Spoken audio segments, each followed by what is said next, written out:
Radhe Radhe students, I am Gunja Mishra from Catalyst coaching centre new bus stand Piro Bhojpur.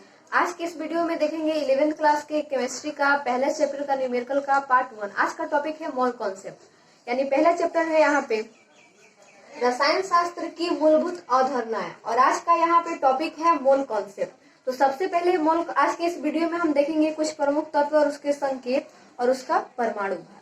चलिए सबसे पहले हम कुछ प्रमुख तत्व देखते हैं और उसके संकेत देखते हैं। चलिए यहाँ पे देखेंगे कुछ प्रमुख तत्व, उनके संकेत, परमाणु क्रमांक यानी परमाणु संख्या एवं परमाणु द्रव्यमान यानी परमाणु भार। तो सबसे पहले यहाँ पे संकेत है, सबसे पहले यहाँ पे तत्व है हाइड्रोजन, जिसका संकेत होता है H। परमाणु क्रमांक यानी परमाणु संख्या होता है 1। परमाणु द्रव्यमान यानी परमाणु भार होता है 1। उसके बाद है हीलियम, हीलियम का संकेत होता है He। परमाणु क्रमांक होता है 2। परमाणु द्रव्यमान होता है 4। उसके बाद है लिथियम, लिथियम का संकेत होता है Li। इसका परमाणु संख्या होता है 3। परमाणु द्रव्यमान होता है 7। उसके बाद है बेरिलियम, बेरिलियम का संकेत होता है Be। इसका परमाणु संख्या होता है 4। परमाणु द्रव्यमान होता है 9। उसके बाद है बोरॉन, बोरॉन का संकेत होता है B। इसका परमाणु संख्या होता है 5। परमाणु द्रव्यमान होता है 11। उसके बाद यहाँ पे कार्बन है, तो कार्बन का संकेत होता है C। इसका परमाणु संख्या होता है 6 और परमाणु द्रव्यमान होता है 12। उसके बाद है नाइट्रोजन, नाइट्रोजन का संकेत होता है N। परमाणु संख्या होता है 7। परमाणु द्रव्यमान होता है 14। उसके बाद यहाँ पे है ऑक्सीजन, तो ऑक्सीजन का संकेत होता है O और परमाणु संख्या होता है 8। परमाणु द्रव्यमान होता है 16। उसके बाद है फ्लोरीन, फ्लोरीन का संकेत होता है F। इसका परमाणु संख्या होता है 9। परमाणु द्रव्यमान होता है 19।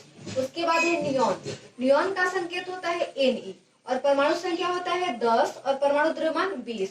उसके बाद है सोडियम, सोडियम का संकेत होता है Na। इसका परमाणु संख्या होता है 11। परमाणु द्रव्यमान होता है 23। उसके बाद है मैग्नीशियम, मैग्नीशियम का संकेत होता है Mg। इसका परमाणु संख्या होता है 12 और परमाणु द्रव्यमान होता है 24। उसके बाद है एल्यूमिनियम, एल्यूमिनियम का संकेत होता है Al। परमाणु क्रमांक होता है 13। परमाणु द्रव्यमान होता है 27।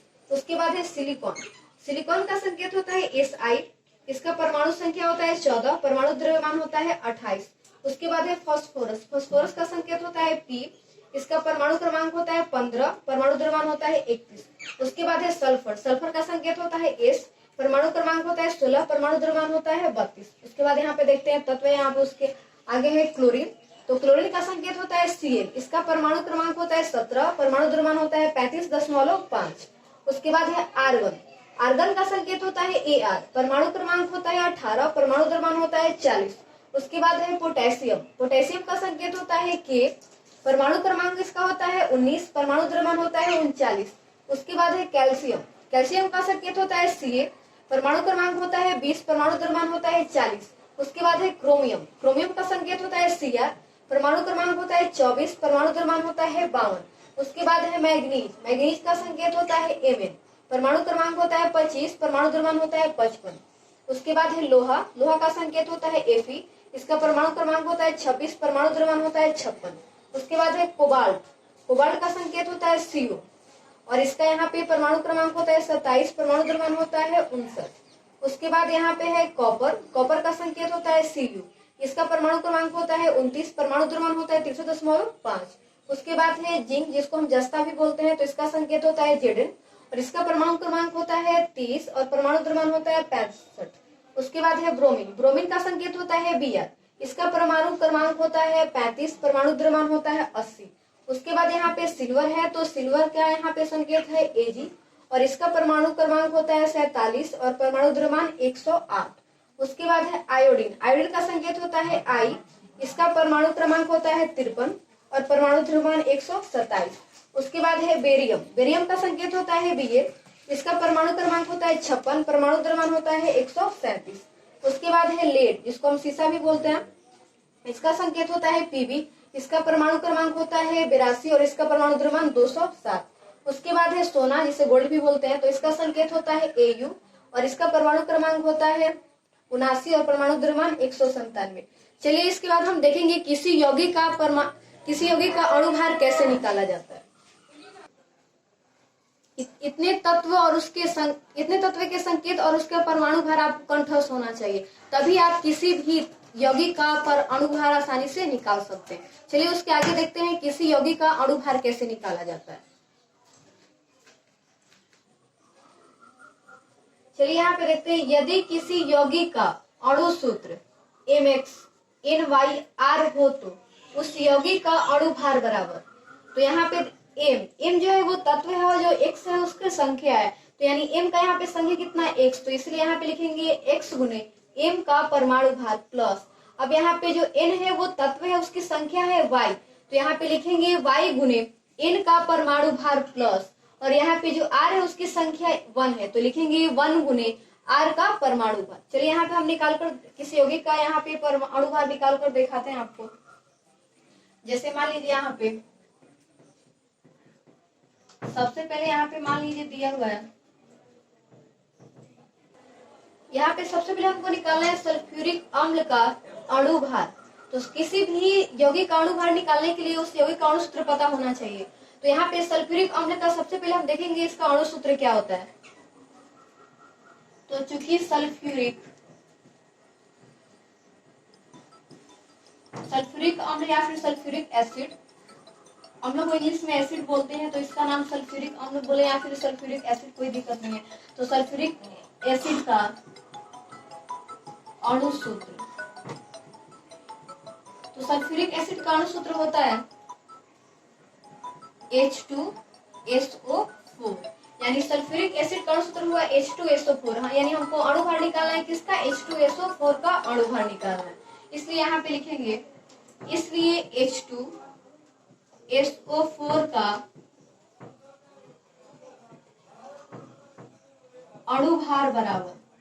तो सबसे पहले हम देखेंगे ये H क्या है, तो जो H है वो हाइड्रोजन है। अब देखेंगे हाइड्रोजन की संख्या कितना, यानी H2 लिखा हुआ है, यानी कहने का मतलब जो हाइड्रोजन यहाँ पे है वो 2 है, तो लिखेंगे जैसे यहाँ पे लिखा हुआ है MX, तो MX लिखा हुआ है तो X गुने M का परमाणु भार, यहाँ पे जो तत्व है वो M है जिसकी संख्या है X, तो इसलिए यहाँ पे जो तत्व है वो हाइड्रोजन है जिसका संख्या है 2, तो यहाँ पे लिखेंगे 2 गुने हाइड्रोजन का परमाणु भार,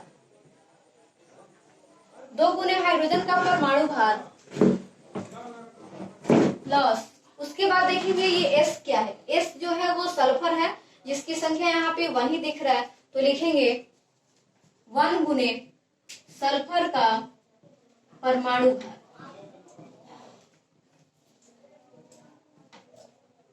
उसके बाद देखेंगे ये O क्या है, तो जो O है वो ऑक्सीजन है जिसकी संख्या यहाँ पे 4 लिखा हुआ है, तो लिखेंगे प्लस 4 गुने ऑक्सीजन का परमाणु भार।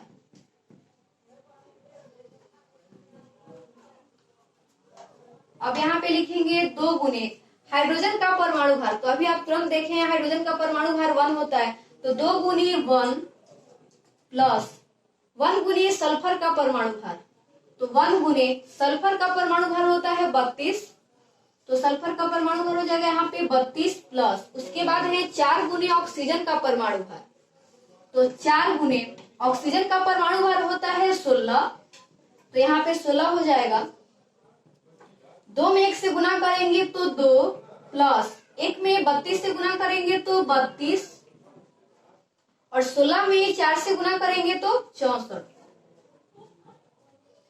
यानी 2 प्लस 32 प्लस 64 तीनों को जोड़ेंगे तो आएगा 98 AMU।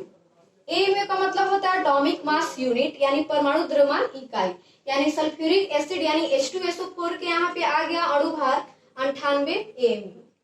तो सब देखिए यहाँ पे दूसरा है कैल्शियम कार्बोनेट, तो कैल्शियम कार्बोनेट को हम बोलते हैं चूना पत्थर या संगमरमर, तो इसका हमको अणु भार निकालना है, तो सबसे पहले कैल्शियम कार्बोनेट का अणु सूत्र हमको पता होना चाहिए, तो यहाँ पे लिखेंगे चूंकि कैल्शियम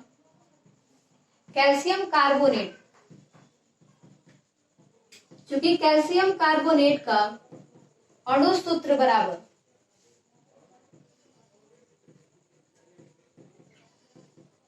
तो कैल्शियम कार्बोनेट का अणु सूत्र होता है CaCO3, कैल्शियम कार्बोनेट का अणु सूत्र होता है CaCO3, तो इसलिए CaCO3 का अणु भार बराबर, तो सबसे पहले यहाँ पे देखेंगे ये Ca क्या है, तो Ca किसका संकेत है, तो Ca जो है वो कैल्शियम का संकेत है। और यहाँ पे देखेंगे कैल्शियम कितना है, तो कैल्शियम यहाँ पे 1 ही है, तो लिखेंगे 1 गुने कैल्शियम का परमाणु भार, कैल्शियम का परमाणु भार प्लस उसके बाद देखेंगे ये C क्या है, तो C ये कार्बन है जिसकी संख्या भी यहाँ पे 1 ही है, तो लिखेंगे 1 गुने कार्बन का परमाणु भार प्लस उसके बाद यहाँ पे देखेंगे O क्या है, तो वो ऑक्सीजन है जिसकी संख्या यहाँ पे 3 है, तो लिखेंगे 3 गुने ऑक्सीजन का परमाणु भार।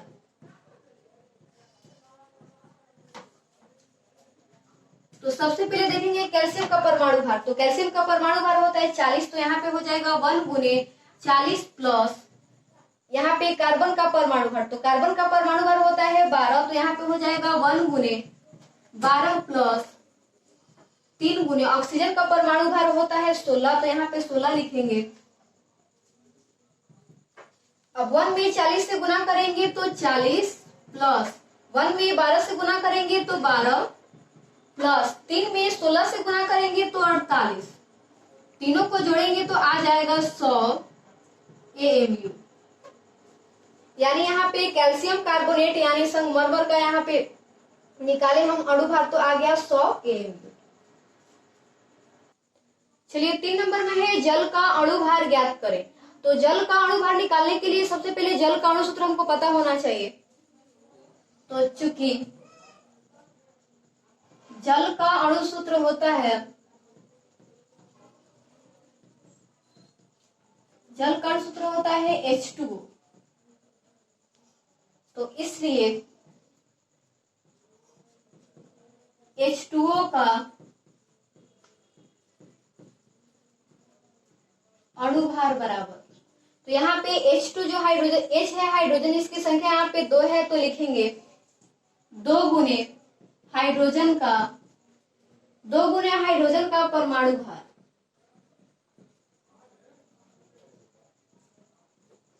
प्लस उसके बाद यहाँ पे O है जो कि ऑक्सीजन है, तो ऑक्सीजन की संख्या यहाँ पे 1 है, तो लिखेंगे 1 गुने ऑक्सीजन का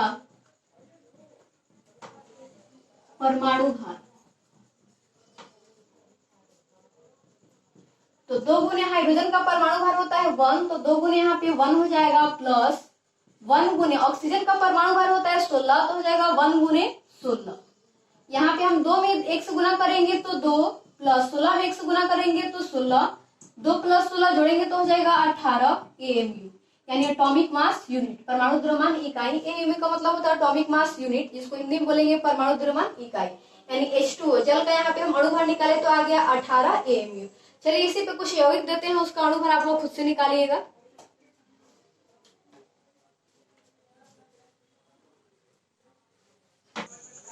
चलिए यहाँ पे लिखा है निम्नलिखित यौगिक का अणुभार निकाले। तो सबसे पहले यहाँ पे सोडियम क्लोराइड, सोडियम क्लोराइड का यहाँ पर सूत्र होता है NaCl। उसके बाद है सुक्रोज या जिसे हम चीनी बोलते हैं, तो इसका अणु सूत्र होता है C12H22O11। उसके बाद है ग्लूकोज जिसका अणु सूत्र होता है C6H12O6। उसके बाद है बेंजीन, तो बेंजीन का अणु सूत्र होता है C6H6। उसके बाद है सोडियम हाइड्रोक्साइड, सोडियम हाइड्रोक्साइड का अणु सूत्र होता है NaOH। उसके बाद है कार्बन डाइऑक्साइड, तो इसका अणु सूत्र होता है CO2। उसके बाद है अमोनिया जिसका अणु सूत्र होता है NH3। उसके बाद है मीथेन जिसका अणु सूत्र होता है CH4। उसके बाद है हाइड्रोक्लोरिक एसिड या फिर हाइड्रोक्लोरिक अम्ल, इसका अणु सूत्र होता है HCl। उसके बाद है सिल्वर क्लोराइड, इसका अणु सूत्र होता है AgCl। यहाँ पे दिए हुए सोडियम हाइड्रोक्साइड, यहाँ पे तो सोडियम हाइड्रोक्साइड का अणु सूत्र यहाँ पे लिखा हुआ है NaOH। तो किसी भी यौगिक का हमको अणुभार निकालना है तो उसका अणु सूत्र पता होना चाहिए। तो ये तो आप लोगों की सुविधा के लिए लिख दिए थे, लेकिन वैसे भी हर यौगिक का अणु सूत्र आप लोग याद रखिएगा। अगर हमारे द्वारा पढ़ाए गए वीडियोज आपको अच्छे लगे तो हमारे चैनल पीरो कैटलिस्ट को सब्सक्राइब करें। और अगर आप घर बैठे नोट्स पाना चाहते हैं तो 95 76 80 93 90 इस नंबर पे कॉल करें और घर बैठे नोट्स पाएं। चलिए आज की वीडियो में बस इतना ही, मिलते हैं अगली वीडियो में नए क्वेश्चन के साथ। तब तक के लिए राधे राधे।